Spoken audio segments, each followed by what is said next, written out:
All right. Hello, hello, hello. Welcome to Woven today. As some of you are all gathering in, we're going to go ahead and get started with some announcement stuff. I'm very excited today because Daniel Grace is fully going outside of his comfort zone and having a talk with John about chosen versus given family. So that's exciting. Next week, John and I will talk about whether we can even celebrate this year with everything going on, which is funny because the week after that is a celebration, but it's just at my house, so it's probably be low-key and chill, and then we'll end the year with the movie before we get kick-started in January. Daniel and I have been mapping that out. We'll have a lot of cool talks coming down around media and climate change and other things that we think are important, so we just want to say a very special welcome to all of you, regardless of your race, your gender, your socioeconomic status, your views on the Bible, whether you believe in God or not. Richard Rohr has taught me that God could maybe be the universe with a face on it, and I'm still wrapping my mind around that. So maybe that's what you need, and if not, that's great too. You're welcome here as you are, because you belong. And Alex is going to lead us in the upfront time.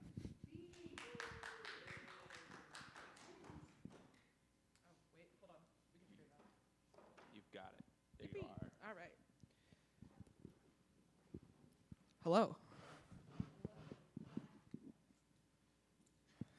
Give me a second to get situated, I guess. Sorry.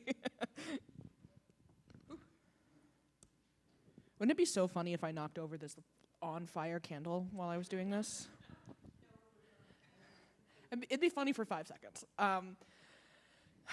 Hello, I'm Alex. Today, hi Morgan, hi Grace, hi Hunter. Today, I will be reading some poetry that I have written. Some of it's poetry, some of it's prose. Most of it is a form called a burning haibun, which is prose that burns down to free verse, that burns down to a haiku, although in my version, it really just burns down to a shorter free verse. So I'll be reading that to y'all, and it's a good time to meditate on like found family, specifically within the boundaries, but the experience of being a queer person, especially coming from organized religion. So yeah, and I'll tell you a little bit about each one for context. So the first one I have is called The Village, and I wrote this piece during the spring semester of my junior year, and this was when I was still working through a lot of my feelings regarding like my parents and the way that they handled me coming out and being queer in general. And this was also when I was like really still deconstructing like a lot of the big stuff, and I was just terrified all the time because I was worried about getting it wrong or something like that. So this piece is about grappling with complicated feelings and then choosing to make something better than the place that you came from. The Village. In the 6 weeks when I didn't speak to my parents, I came across an African proverb. The child who is not embraced by the village will burn it down to feel its warmth. I come from a family of warriors. Both sides of my bloodline are descended from Vikings and Lords of the Blade. Maybe that's why I've always felt helpless when those I love are in danger. When I was 8 years old, my family had a stalker, and despite all my preteen rage, I could do nothing to protect my mother or my father or my brother. I can still see myself alight on the mantle behind the comfy chair, shaking because I was useless. I will say it again. Fear is not a concept unfamiliar to me. I suppose it isn't abnormal for warriors either. When in battle, with their veins thrumming with the tang of cowardice, have they ever wished to stay with the sheep? When they channel ingenuity and strategy and tactics, are they ever accused of working for the wolf? Has there ever been a new way to fight that hasn't been burned to the ground before it had a chance to stand? Am I untethered? Awash in an ocean of doubt and fear, I find myself wondering if I've made the right decision. Perhaps I am looking for an excuse to drown myself in sin. Perhaps I am splitting hairs to get away with things. Perhaps I am dwelling too harshly on the words of my caregivers. How can I protect what I cannot feel secure with? Am I a villain for wishing for freedom? I will write a new proverb by carving my sword through the sand until I strike stone. The child not embraced by the village will build her own, and it will be more beautiful than any she has seen before.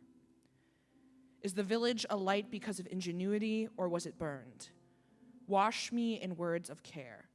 I cannot feel secure with the sword until I embrace the beautiful. In me, I secure the beautiful.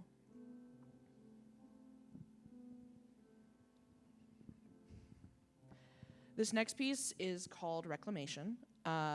This was also written during my junior year of college, but I didn't really finish it until this previous semester. When I was writing it, one of the things that I was fueling it was the realization of what being visibly queer means. A lot of the time, it means that you are opening yourself up to the harsh looks and judgments from strangers who are full of hatred. It means that people will use your self-expression as an excuse to condemn you, and they won't see anything wrong with what they're doing. And when I first wrote this piece, it was for an Asbury class, which of course meant that when I made the title the F slur, I had to censor it. Since finishing it this semester, I've renamed it Reclamation because that's what the LGBT community has done with the word. We've reclaimed it, and reclaiming the word means that we are denying its power and intended use as an insult over us. And by denying the power of hatred, we grow stronger together. That being said, if you're not queer, don't say it. Shout out to people on Asbury's campus who do say it a lot. But this is Reclamation. The first time I was called a bundle of sticks was when I was 10 years old.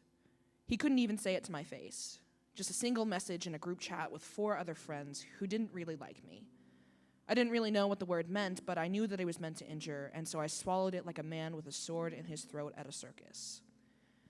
I feel it poking at the back of my neck like 1,000 hot needles when I walk through the grocery store and see an old woman glare at me for having short hair.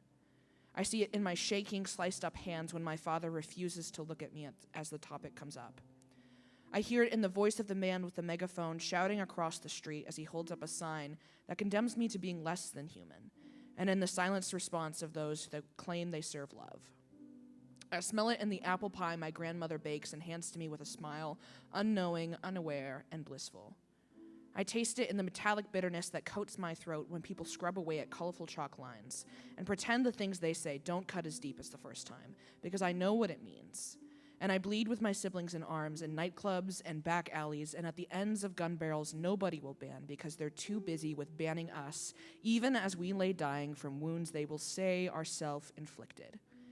And I swallow the blade. Bundle me in with friends who know what it means to feel and to see the signs of love. Knowing the bitterness, I tend the cut as I know my siblings and the hymn we say. Bundle me a faggot. This next piece is called the 10th of February, which is, fun fact, and also mark your calendars, that's my birthday. I wrote this piece last year because I have this weird condition where when I turn a year older, I get really sad for some reason.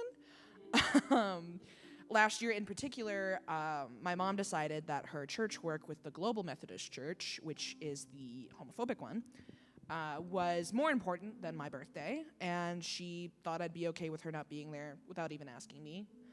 And so naturally, I was even more sad. But in response, a lot of my friends hung out with me or made me a cake or made me handmade gifts or even just went to Waffle House with me at 11:30 at night on the 9th just to make me feel better. And even though I was still pretty bummed about it, I realized last year, even though I've always known this, that my friends have done more for me in the brief time I've known them compared to my parents, what my parents have done for me in the past 22 years. And they make me feel seen and valued for who I am as a person.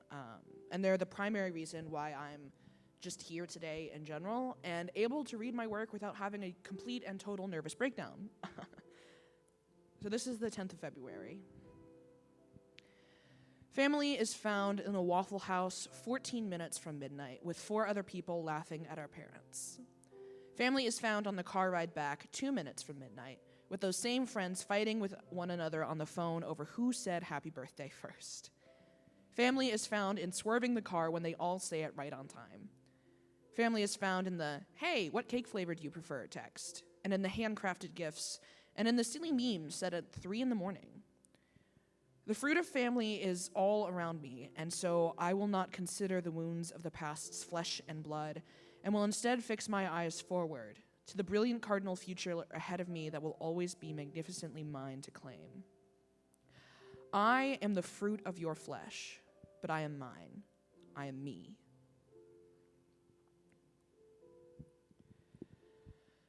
This next piece is called To the Nomad, and I wrote it this semester. It's a prose, it's not necessarily a poem. But when I was younger, I didn't really have a whole lot of friends, and the ones I did have were incredibly mean to me. And I didn't even realize how much of that baggage and self-consciousness I was carrying around with me until a year or 2 or 3 ago, when I realized how much more comfortable I am with my friends and my found family now. And sometimes the surprise of it still hits me that not only do I have enough friends that it's a bit of a dilemma trying to figure out who to invite to a birthday dinner, because I can't fit like 15 people in an Olive Garden, but not a single one of those people would ever treat me like I've been treated in the past. This is To the Nomad. I started using a cane somewhat permanently on the eve of my 5th year in college. It was a difficult adjustment at first. The reasons I use it are neither here nor there, but the reason I now enjoy it is much simpler to explain. The first cane was my mother's, which of course meant that it was clunky, and the padding on the foot of it wore away to reveal jagged, harsh metal. The second, and one of my favorites, was collapsible and a wonderful shade of red. It made a loud chink sound when I walked with it that at first made me feel like I was firing a gun, but soon morphed into a comfort. People would hear it and rush out of their dorm rooms in various states of disarray just so they could say hi to me before I passed by. The sound of it would ring out across campus in the cafeteria, and people I knew would greet me with a smile and a, "I heard you coming." It's a strange feeling to be loved. Strange in the sense that when I first had it, I near drowned in it. It would fill my lungs by rushing and bubbling through my nostrils, my mouth, and I could never speak or acknowledge how good the dying in it felt. Now, it floods and rains so often that I have learned to breathe it more fluently than salmon do. Strange in the sense that, at a certain point, I learned to rely on the downpour of it all, over rationing it out to survive the next drought. Strange. I never think of you these days, or hardly ever, I should say, because the only times I think your name is in spite of you. You who were a child like me and taught me the meaning of the word desert.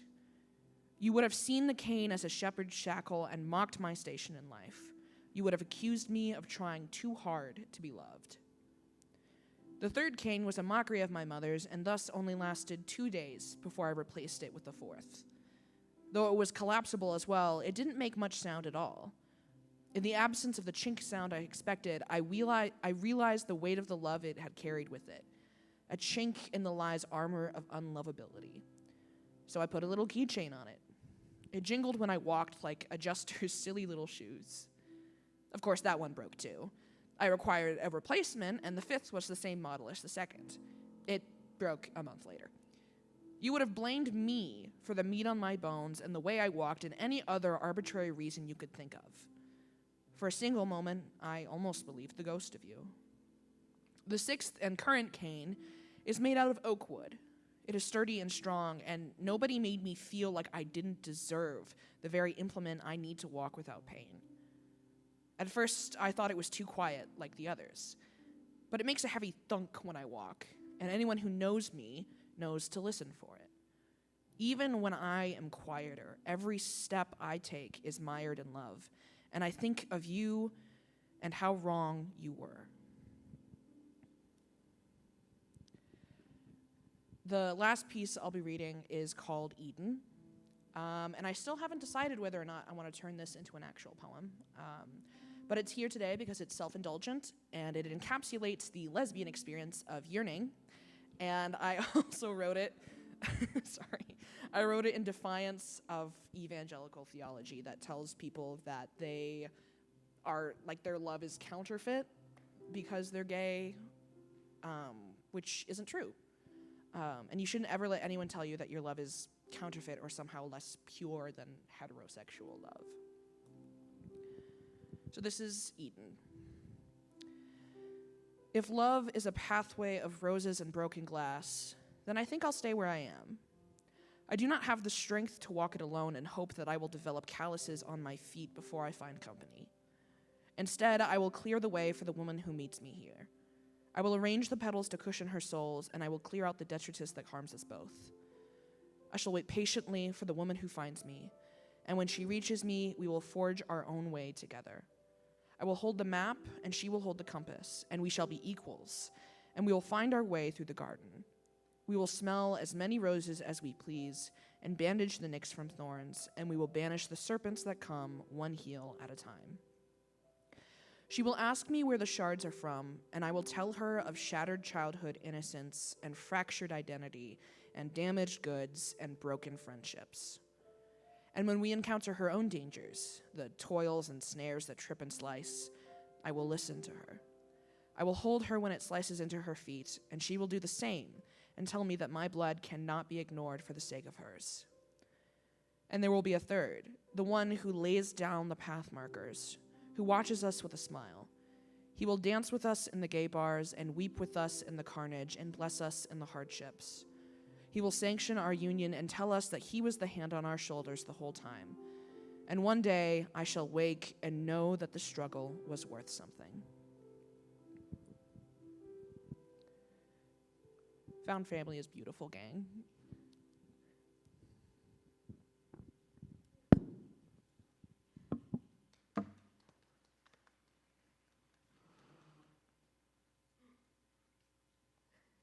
I didn't even knock over the candle. Good job. Good job.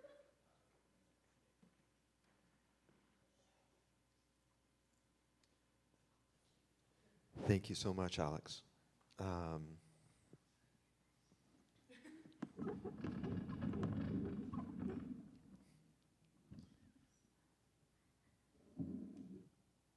Is that okay? And so, boy, on point with where we were headed today. I mean, just perfect, amazing. So, Daniel and I are talking today about chosen family. Yep. And so, first of all, as opposed to what? As opposed to blood family. So the family that oftentimes people are just given when they are born. And I want to sort of set the historical stage for this, and then we'll go into some of your story. So the people there have always been a place for a chosen family. But in general, it has been the exception. It's been unusual to have a chosen family. Mostly people have blood family and have had blood family. So throughout history, through most of history, people have actually been known. Their identity has been by blood family. So we still have that. My roller name. I was talking with somebody yesterday at this thing. Turns out he's a roller. And so we had now all of this connection because of our blood name. And of course, in biblical times, we find Simon, son of John. Or even James and John, the sons of thunder, was of a specific person, Zebedee. And so their identity was rooted so strongly in blood. And we're now in the Middle Ages, and this was true all the time before the Middle Ages too. But you almost always did, as a male, whatever your dad did. So if your dad was a musician, then you were a musician. If he was a carpenter, you were a carpenter. Now, in the Catholic Church, there was an exception. Anybody know? It's the priesthood. Because priests weren't allowed to marry. And so you know the old saying, if your parents don't have children, then neither will you. And That would do it. that's how that works. And so if you were a priest, that was the one profession you could go in that your father wasn't, because you wouldn't have had, your father couldn't have been a priest. And so then we're going into the Enlightenment time, and in the Enlightenment, it started in just small circles, but you started to be able to do something different than what your parents did. And so, for instance, music, the place I know, Beethoven's father was a musician. Mozart's father was a musician, but not Brahms's father, and not Chopin's father. And so there was this, it was right in that 20 or 30-year period where all of a sudden you could become something different. You had a choice about your profession. And that's different than it had ever been in all history that we know of. Now, this is only males. Females always had a position that they were, until the Enlightenment, where they had to be this particular thing. It didn't matter. They were going to be a caregiver of the house in some form, or of children. The Enlightenment came and things started to change. People started to be able to choose profession, and they began to, for the first time, choose spouse. So arranged marriages were the way that marriages happened throughout most of history. We don't even know if, with the Mary and Joseph story, we don't even know if Mary knew Joseph before they got married. And in a lot of the world today, that's still a deal. But in the Enlightenment, people started to, and this has now moved throughout the whole world, so that by the 1900s, we have males deciding what profession they're going to become. We have countries deciding that they can be a country. So democracy, right? That all happened really mainly in the 1900s. From 1776 to 1900, there are 11 democracies in the world. And then after 1900, now we have most of the world that has democracy. So they got to choose as who was going to govern them. Now we get to, let me fast forward all the way to today, and say, today, men and women, at least in the United States, get to pick what profession they're going to be a part of, and that will almost certainly change in their life. So it's not a singular profession anymore. They get to choose a spouse if they choose to have one, and they get to choose to even have one. They get to choose, and by the way, we think all of this is good. Very good. This is a good thing. You now, as a young person, get to decide what gender you are. So, in fact, you get to choose everything about yourself now, including family. So I mentioned that whole history for this reason. It has to do with identity. In the olden days, your identity was who you belonged to. You belonged to your father, or you belonged to your husband, or you belonged to a culture or a society. And so your identity was strong, and it got more malleable as the years went along. And so especially with the Enlightenment and now in the 21st century, all of those identity pieces that we used to have aren't there anymore. And so now, what do? We believe that all of these choices are a good thing. And what that means is we as a people need to figure out, how do we get identity when we're picking everything? And so part of where I wanted to go with you today, Danny, is how are we going to do this? You're a trans guy, Most days, guy. masculinish. Yes. Yeah, masculine-ish. You are picking a family. You are figuring out what you're going to do as a profession, at least for the moment. You know, Yeah. and in fact, everything about you is sort of this unstable part. Yeah. And no, Yeah. I don't mean that in a like mentally like you're unstable. I mean, some might argue. But I mean all of those pieces that used to be foundational for us, you don't have. Yeah. And I used so- to have. You mentioned earlier that names were a big indicator of, like, you are the child of this This person. is yes. You get to pick your name. Yeah. Because the name that I was given, I had a first name that had two names.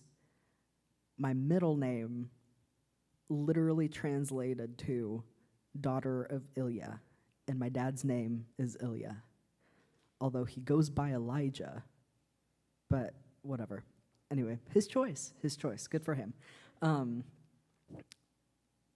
But that was my middle name, is daughter of Ilya. That is no longer my middle name. My middle name now is Oliver. I perhaps shouldn't be saying what my legal name is on the internet, but oh well.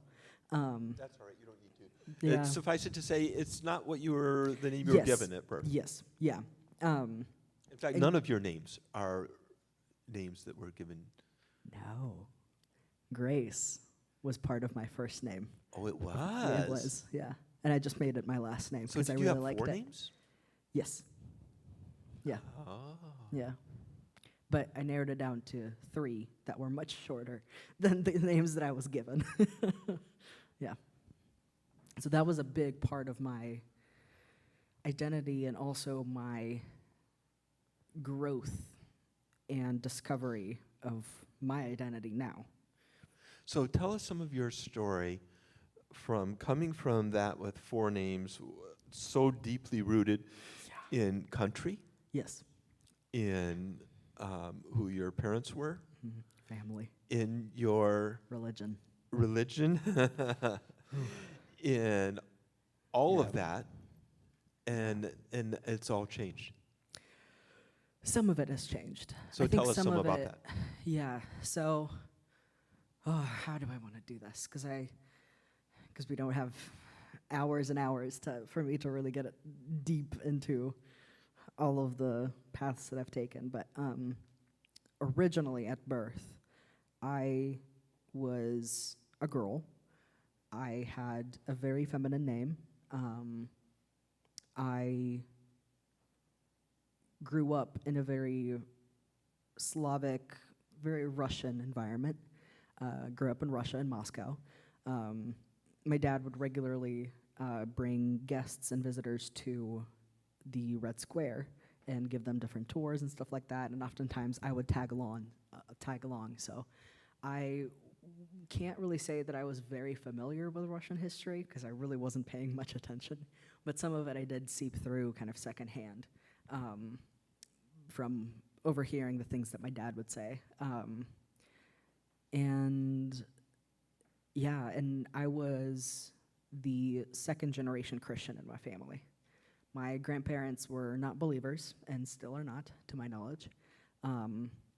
My parents both converted to Christianity, specifically the Pentecostal Church of God denomination, because of some of the missionaries that came to Russia and evangelized and did ministry over there, and my parents were very involved. And that was the environment that I grew up in. My dad is still, to some degree, a very prominent figure in that denomination. And I was known as the daughter of that one guy, that one Russian dude.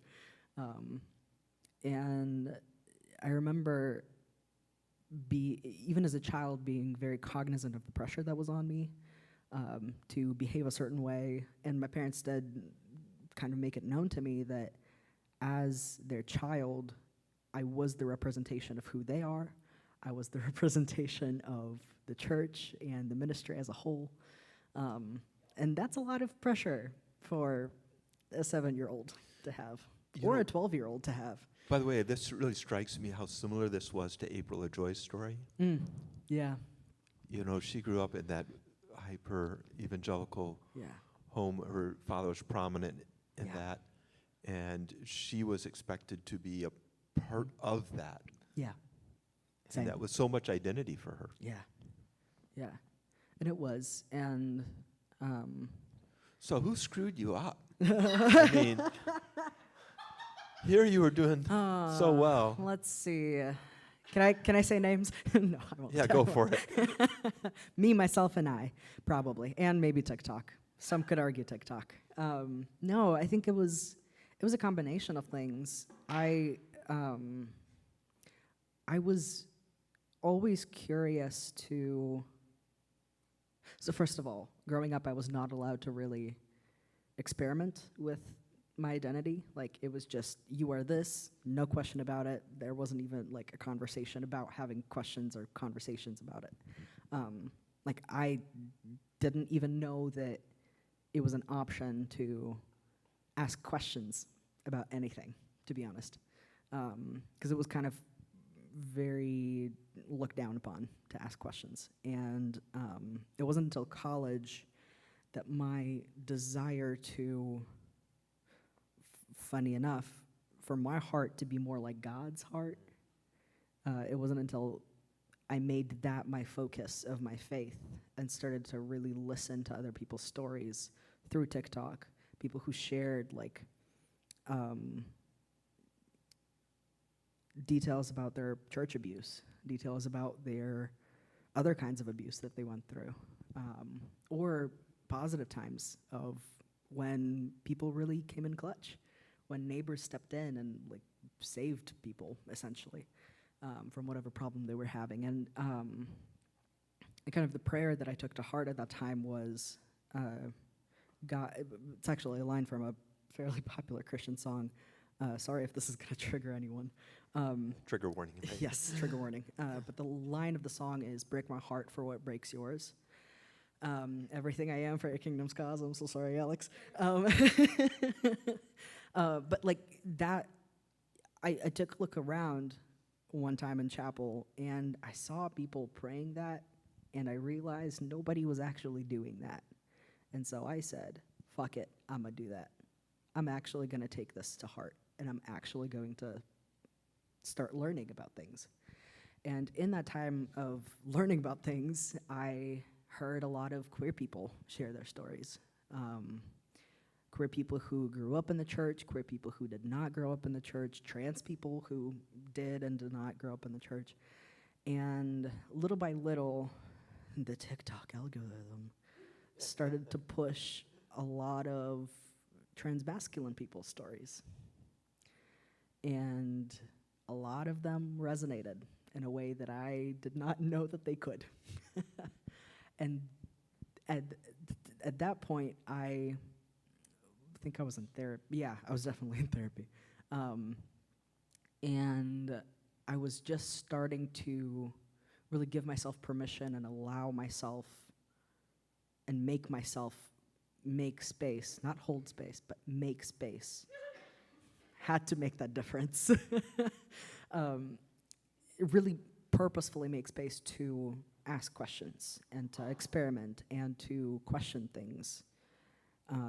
Things like my own identity, how I relate to my own identity, how I relate to other people. And little by little, it took me like 2 or 3 years to really arrive to where I am now with my identity. I went through the pronoun slide, where I went from she, her, to she, they, to they, she, to they, them, to they, he, and now he, they. And I've kind of stayed in the he, they, he area for a while. And of course went through a plethora of different sexuality and gender labels as well. And for me, that was just part of the process, is, you know, reading little Wikipedia pages about different identities and being like, oh, that kind of resonates, but this really doesn't.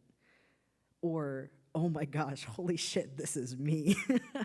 No experience is unique. What? What a novel concept that there are other trans people like me in the world. And I say this sarcastically now, but at the first time that I was reading different descriptions of different identities, it really was this remarkable discovery for me that, oh, I'm not alone. Wild. What the heck? And just to be Yeah. clear, in all of history, people have been trans, but Yeah. weren't asking the question. Yeah. And if you don't ask the question, you can't be who you really are. Yeah. And so this is the first time really in history Mhm. that we know of where people can really become who they are Yeah. because they can ask the questions. Yeah. So you asked the questions, I and did. your identity is so changed. Yes. And I think to some degree it still is changing, and I think it'll keep changing. For sure. And when I started this whole mess of deconstructing my faith, and also discovering who I am, I really could not imagine being okay with not being certain about who I was. Certainty. No. Yeah, we talk about the sin of certainty, Yeah. right? Yeah. Yeah. Yeah. Some days it's easier, and some days it's harder. Well, so I want to narrow in on the chosen family part of that, Yes. because all Yeah. of those are pieces of identity piece for you. But Mhm. specifically today, about chosen family. So how are you doing? I mean, That's a loaded question. is it enough? For me, right now, yeah. Because chosen family right now is all I have. So, and speak some about what that means for you, Yeah. your chosen family. Yeah. So, a little bit of context for those who don't really know. During college, even before I started to deconstruct and question who I was and started changing who I was, and living truly authentically, my relationship with my parents was not very good. It was shaky at best. I would consistently go months on end without texting or calling my parents, and yeah, it was just not great. And right now, I have not spoken with my parents since spring. My grandfather, my dad's dad, passed away in spring. I want to say April, and we talked a little bit, and then something happened, and we don't talk anymore. And the rest of my extended family is not in the United States. They're still in Russia, on the other side of the world. 11 hours of a time difference is a wild thing. And some of you may know that there's been a sort of a fissure between the United States and Russia in the last couple years. What? I know. Just, yeah, before the last 2 years, we were like this. And Yeah. so just in case you missed out on all of that. So, I mean, it just adds a level of difficulty Yes, it does. to extended family that didn't used to be there. Yeah. And a language barrier. Wow, yeah. Because I hate to say it, but as much as I wish that I knew the Russian language as I once did, I am losing it. I don't keep up with it. I don't have people to practice and use the language with. So yeah. Chosen family, though, has saved my life in a lot of ways. I consider you part of my chosen family. Yeah, thank you. And I think you've been the longest part of it, or the longest member of it. And Yeah, I mean, right after I graduated, I couldn't go back to my parents who lived in a different state, hours away. And my friend's family stepped up, and quite actually adopted me as one of their own. My bonus mom, as I sometimes call her, texted me a few days ago and asked for my Christmas list, which, and for stocking stuffing ideas. What the fuck? Anyway, this is going to be maybe the second Christmas ever that someone has asked me for a Christmas list and has asked me for stocking ideas. And my parents, my blood parents, did gift me with gifts, but it was just a completely different tradition. It was not Christmas, it was a New Year. It's a whole thing. It's a cultural element, and I sometimes miss it, but it's nice, I have to say. Yeah. There's a certain level of confidence, of comfort that I've received from having to put together a list of things that I want and need. And to a certain level of vulnerability, too, in sharing that, which I don't think many people think about or notice that. So. And you know, part of the chosen family idea is you choose, but you're also chosen. Yeah, it's a two-way street. It's two ways. And in the old days, there was no choosing or chosen. You were just whatever. You were blind luck or unluck. Yeah. But you know, you've been chosen by Woven people, and certainly by Beaumont people. Yeah. Have just like, even the ones that don't get you yet, which there may be a few. I don't know, but I just think it's possible. You know, but they have picked you. Yeah. Like, and I know that you feel that. Yeah, I do. And I think one of the beautiful things that I've discovered about having a chosen family is that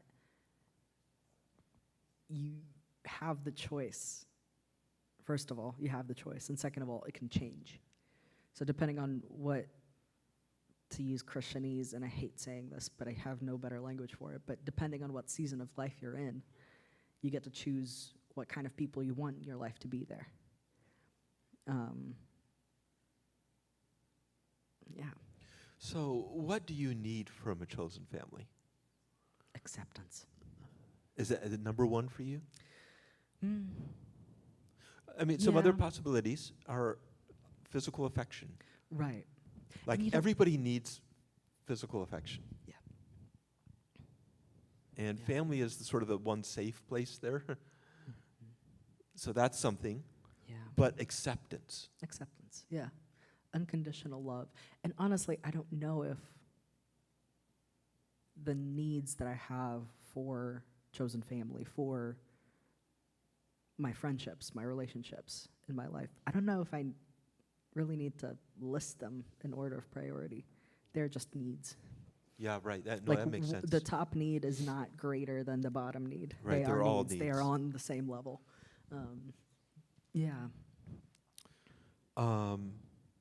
I mean, it seems to me one of the sort of a family need is being known. Yeah.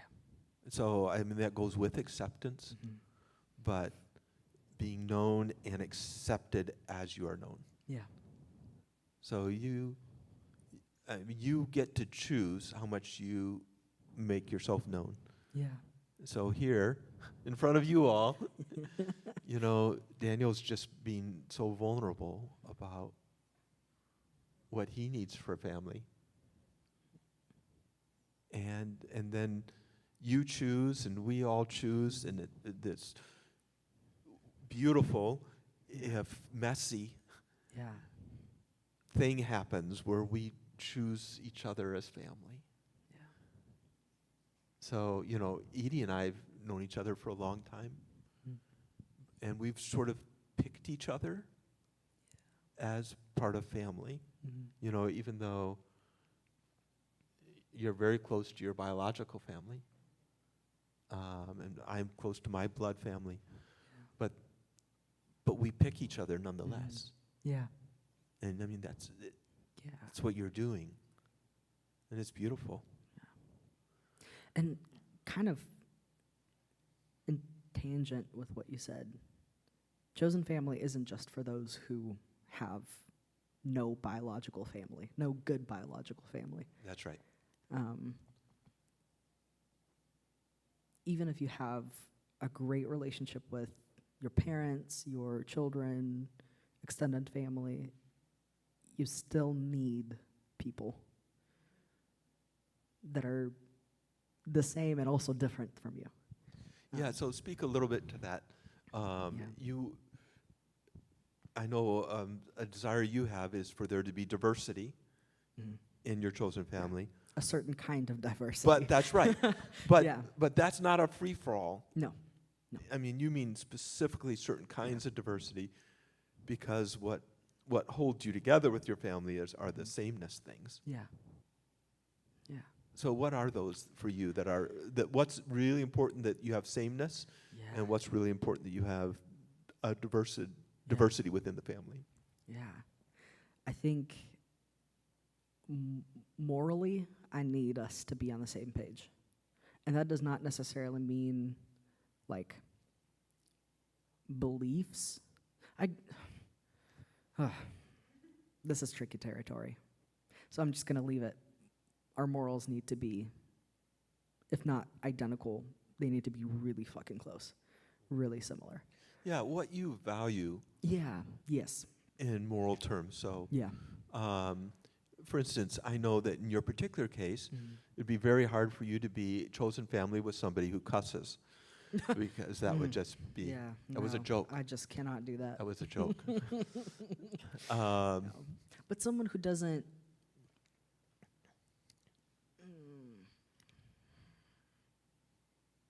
Well, Someone who speaks unkindly of that's right. immigrants. So I cannot do kindness that. would be a perfect example. You need people close to you who are kind. Yeah. I do too. I don't function well in unkindness. Yeah. I can't live in that space. I don't know how. Yeah. It's certainly not in a family way. No. I think that morality idea, taking it out of what we maybe have traditionally thought of morality and into this other space, I think it's really important for chosen family, for sameness. Yes. Yeah. And you mentioned this, but not necessarily belief. Yeah. Isn't that interesting? Because beliefs can be very fluid. Because we're all changing. Yeah. And I'm not even totally, and this can be a whole topic of conversation, but I'm not entirely convinced that we can choose what we believe in. Yeah, no, it's both. Like, That's right. Sometimes we choose things, but more often than not, it chooses us. yeah. Like, and you know, It's like the when I cat was getting distribution system. when I was getting let go at Asbury, it was because I had chosen.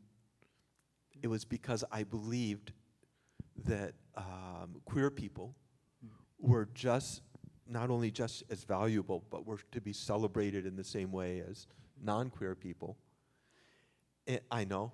I probably shouldn't have said that out loud here, but that was something that I had. I had that picture like somebody going. Pull the lever, Kronk. I had that. It wasn't something that I chose to believe. Yeah. It was something that happened to me. It was a belief that happened to me that I couldn't unbelieve. Yeah. So what they wanted me to say, no, you don't believe that. Yeah. And I couldn't do it because how could I couldn't pick that. Yeah. It's almost like a byproduct of that belief was a byproduct of something else. Yeah, yeah. Yeah. I think that's right. Yeah. So, and now there are other things I choose to believe. Right. I choose that there's a God. I don't know that, but I've just picked it. Yeah. And then there's a lot of things that come from that, but yeah. Just as a last thought, what would your ideal chosen family look like? Mm.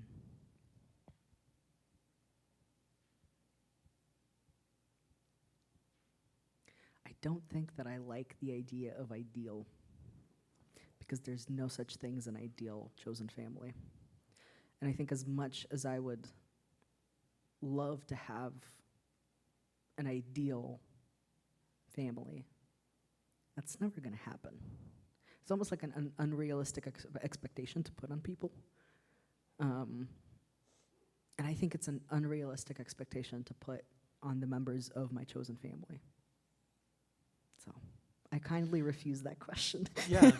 But Uh, it's well, good to dream to some degree, or I guess it's good to know what you're looking for. well, for example, Yeah. you would want this whatever this family is to really accept you as you are. Yeah. That would be a deep part of what you would desire Yeah. in a chosen family. To some degree, that's a requirement to be in my chosen Yeah. family. Like, I cannot have someone who fundamentally does not believe that I, as a trans person, have the right to live the life that I want to live and present and act in a way that I want to present and act in a way that's quite actually life-saving for me, Right. as it is for many other trans people. And yeah, I forgot where I was going with that. Well, The train had left the station. so just one last thought then. You know, sometimes our chosen family includes our blood family. Mhm. And now where we do get to pick everything, I think it's a beautiful thing when there are family members, blood family Mhm. members, where that you would also choose. Yeah. And, you know, here at Woven, we want to be, as much as we can, that kind of chosen family. Yeah. Now, you'll have people that you're closer to than others, you know. But you know how in a family, in a traditional family structure, you have your nuclear family, then you have cousins and grandparents, and it sort of concentric circles, the family goes out. Well, so we want to be a part of that. We want to be one of those concentric circles. And for some of us, like, I mean, we're just so close, you know. Some of us here that are just, we've gone through so much together. But we want to be whatever is helpful to people. And but I wanted to say that part of that family is whatever this is here at the table. Like, you know, that we take this today as just sort of as a part, not as a statement of belief, but as a, like, acknowledgement that we want to be family together. And so even now, I'd invite you to come and take a cracker or some juice and bring it back. We'll take that together. And Danny, thank you. Thank you. I love getting to be a part of your family. Yeah, me too. And I love your being a part of my family. Thank you. Love you. Love you. And please.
And so even now we take this and just this acknowledgement of being family together. And I would even say we invite Jesus into this. We get to pick what kind of relationship we have with Jesus. But I think that Jesus always chooses us. And we get to respond in however that is for us. But I love that Jesus laid down himself to say, I choose all of you. So as family, we do this.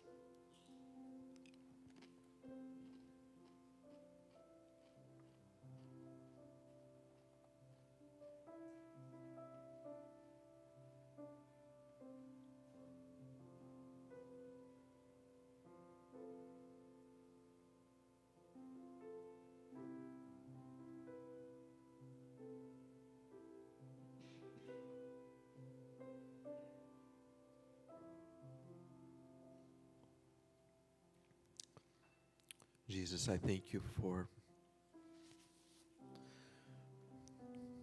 choosing us, for loving us, for wanting to have relationship with us.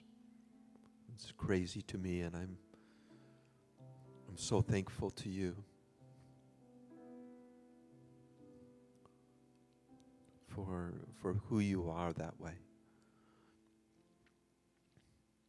And now as we're in this Christmas season and we're all doing some blood family and some chosen family, would you always give us a clear sense that you also are here, that you also have picked us, and that we can have joy in each other. So now thank you for this time even here and for my friends. In Jesus' name, amen. Great to have you here. Great to be with you.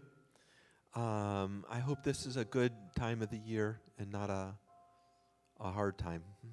Some of you will be with a blood family that is hard, and some of you will be with blood family that's easy, and some of you will just be with chosen family. And all of those are enough.